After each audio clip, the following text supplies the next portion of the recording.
Welcome back. You're watching Channel 1 Liverpool with me, Rifat Malik. Channel 1 Tobruk. Channel 1 Albert Dock. Time to take a look at the headlines now. It's 10 to 11, I'm Rifat Malik. 9 o'clock, I'm Rifat Malik. Christopher Older was found dead. All political campaigning has stopped. Stand head to head with...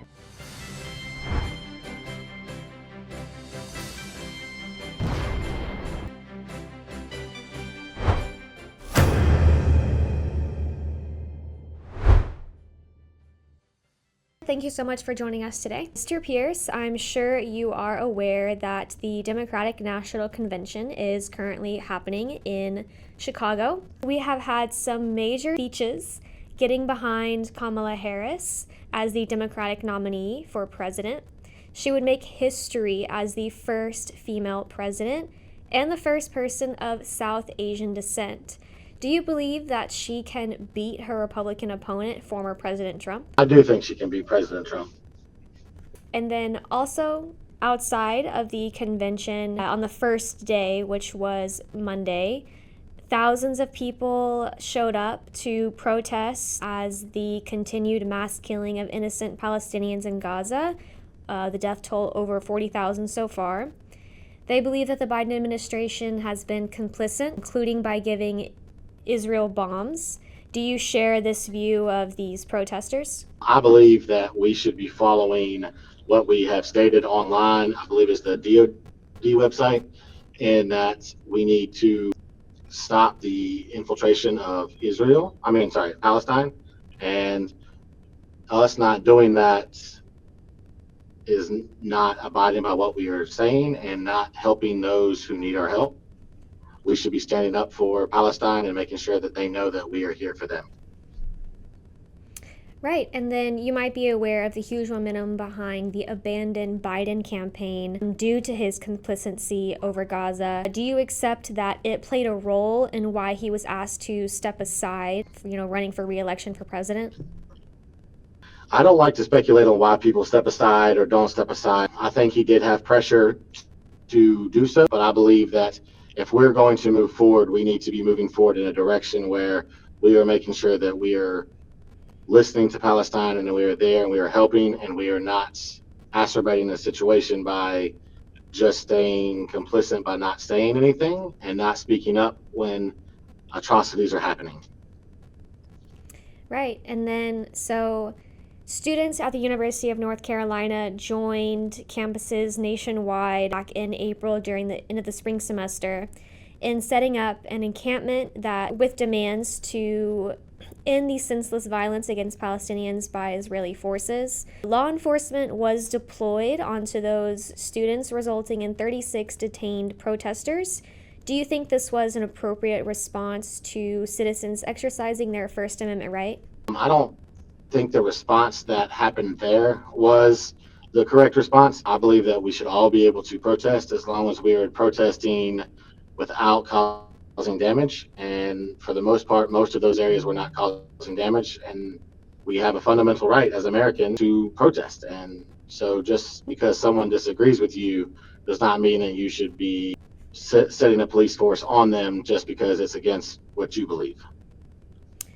And then just last point, so if you are elected to Congress, how important do you think it is for Congress to end military aid to Israel, especially after so many public outcries? First, we need to have an embargo stopping the guns being sent there. Then we need to have an immediate ceasefire and permanent ceasefire.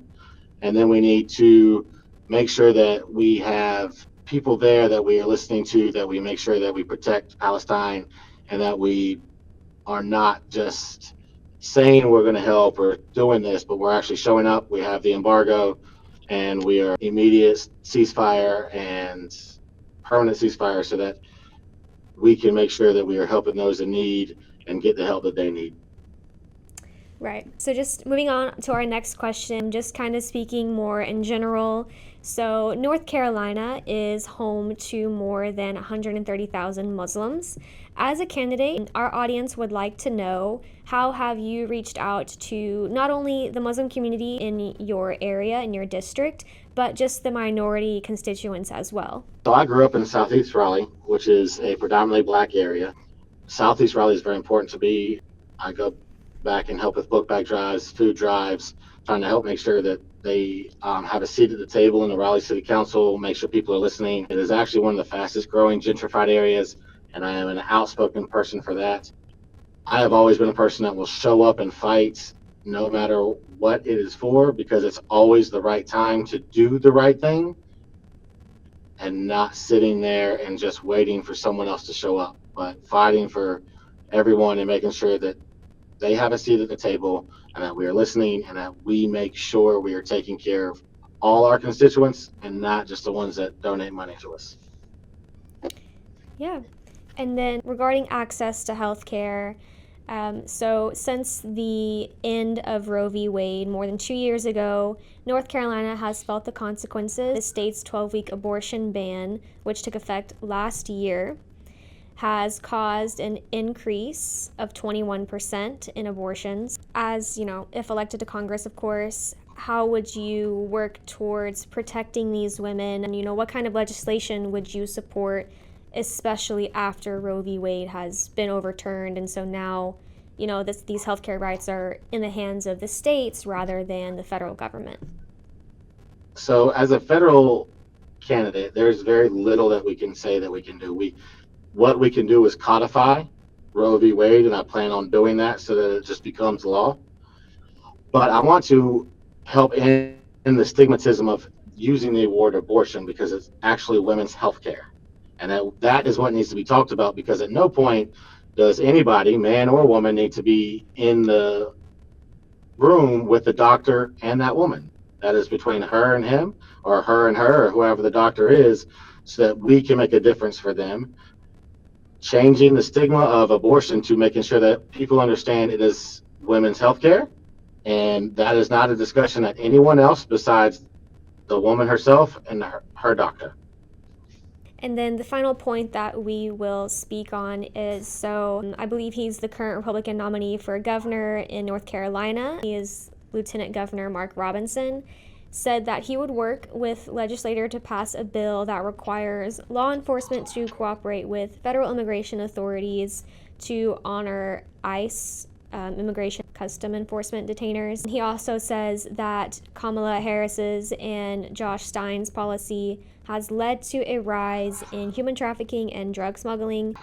Our audience is, a lot of immigrants, multiple backgrounds, Arab, South Asian, Hispanic.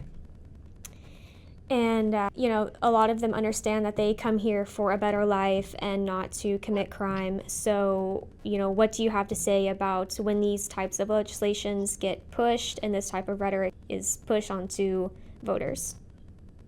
Well, we need to make sure that we keep it as a federal policy so that if there is someone elected that has extreme values, it doesn't change our policy. We need to make sure that we have a better policy so that when people come over, they can bring their whole family and they don't have to come individually just to make ends meet and then bring them later. We want to make sure that we are open and we are listening, and that we have it so that the asylum-seeking families and others that are trying to come here to make a better life for themselves actually are able to. We have enough judges, we have enough people who speak languages that they're coming from. We have the interpreters, we have counsel to help them, and we make sure that this is an easy transition.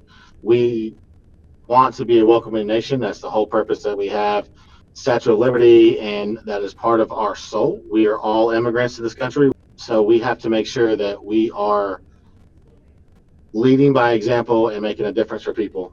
Mr. Pierce, did you just want to kind of maybe give us a little bit about yourself and why you have decided to run for Congress? So the person who holds this seat now left with less than 20 hours to go. It is a difficult district, but it is one that, being a North Carolinian, growing up here, living here, I thought I could win and make a difference in people's lives. I am a blue-collar worker. I grew up in a blue-collar family. I started working when I was 11 years old to make ends meet, but I want to make it so that we have an America that is for all. We're actually showing up to communities, not just at election time, but all the time. We're there to listen. One of my biggest platforms is we're going to have pop-up tents in all 8 of my counties once a month to help people with FHA loan paperwork, student loan forgiveness paperwork, child care. If you make under a certain amount, there is free child care, so there's money for it. We want to help you with that paperwork.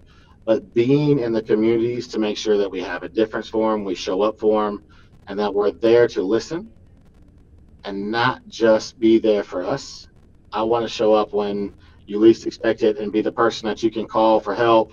My cards for my campaign that I give out, the number comes straight to me so people can talk to me. And it's not someone on my campaign, it's because I want to have a personal relationship with everyone in my district. I know it's a lot of people, but I work 90 hours a week now running my business. I campaign another 50.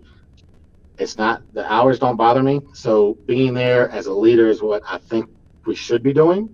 And constituent services is the number one thing all people that are elected to U.S. Congress should be doing to make a difference for all people. All right. Well, thank you again so much, Mr. Pierce, for joining us today.